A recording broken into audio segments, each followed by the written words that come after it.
السلام عليكم ورحمة الله وبركاته. كل المتابعين الأعزاء، ازيكم؟ عاملين ايه؟ يا رب دايما تكونوا بخير. أهلا بيكم في فيديو جديد من فيديوهات تحديد مستواك في اللغة الإنجليزية من خلال 25 سؤال زي ما شفتوا الفيديو اللي فات. طبعا الفيديو اللي فات كان المستوى الأول، لكن الفيديو ده هتحدد فيه المستوى التاني أو تقدر تجتاز المستوى التاني. وزي ما انت فاكر ان المستويات بتاعتنا هي A1 مبتدئ، A2 أقل من المتوسط، B1 متوسط، B2 فوق المتوسط، وطبعا C1 متقدم، والC2 اللي هو مرحلة الإتقان. وما تنساش وانت بتحل الأسئلة ان في مع كل سؤال تايمر بيعد لمدة 10 ثواني، فحاول تحل السؤال قبل ما التايمر ينتهي. وبعد ما تحل الأسئلة شوف الإجابات بعدها على طول، وادي تقييم لنفسك، واكتب لي برضه في التعليقات وصلت لحد ايه عشان اقدر افيدك واقول لك ازاي تحسن مستواك مع الفيديوهات الجاية.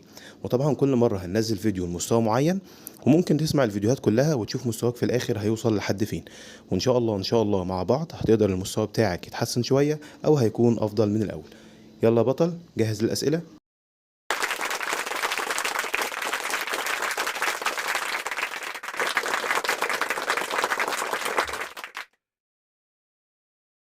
السؤال الاول بيقول you must hurry or we want the bus. يا ترى هيبقى take the bus ولا meet the bus ولا catch the bus ولا run the bus؟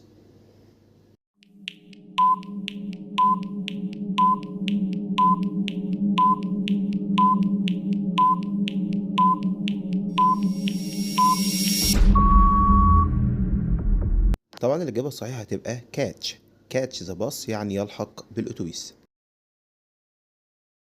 السؤال التاني بيقول I have only got a money in the bank. يا ترى هقول a few money ولا a less money ولا a little money ولا a bit money؟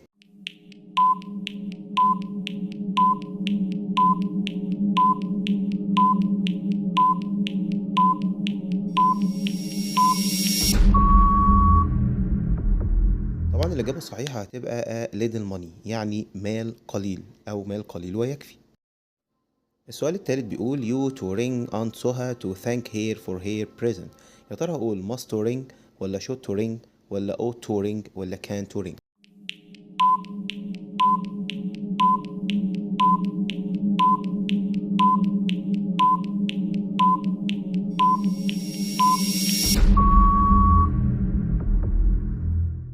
طبعا الإجابة الصحيحة هتكون ought to، لأن طبعا كلمة ought بيجي دايما وراها كلمة to بمعنى كلمة يجب أو ينبغي. السؤال اللي بعد كده بيقول if you do well at school you will have that to go to university. يا ترى الإجابة هتبقى luck ولا هتبقى chance ولا كلمة result ولا كلمة hope؟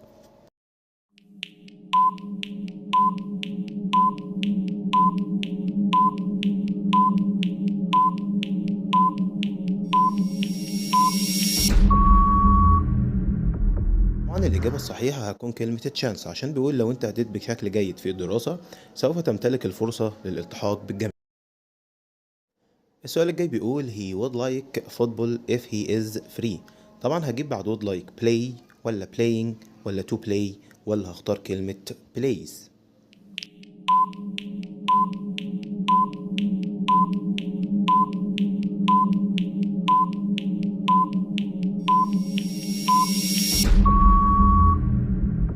طبعا الإجابة الصحيحة هتكون to play، لأن احنا عندنا كلمة would like بيجي بعدها على طول to الانفينيتيف اللي هو to الفعل في المصدر، يبقى to play. وبكده يا بطل يكون المستوى التاني أسئلته انتهت، ويا رب تكون جبت سكور كويس فيه أو حليت أسئلة كتيرة جدا بطريقة صحيحة.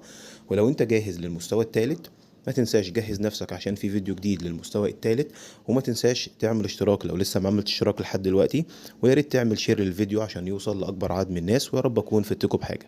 مع السلامة.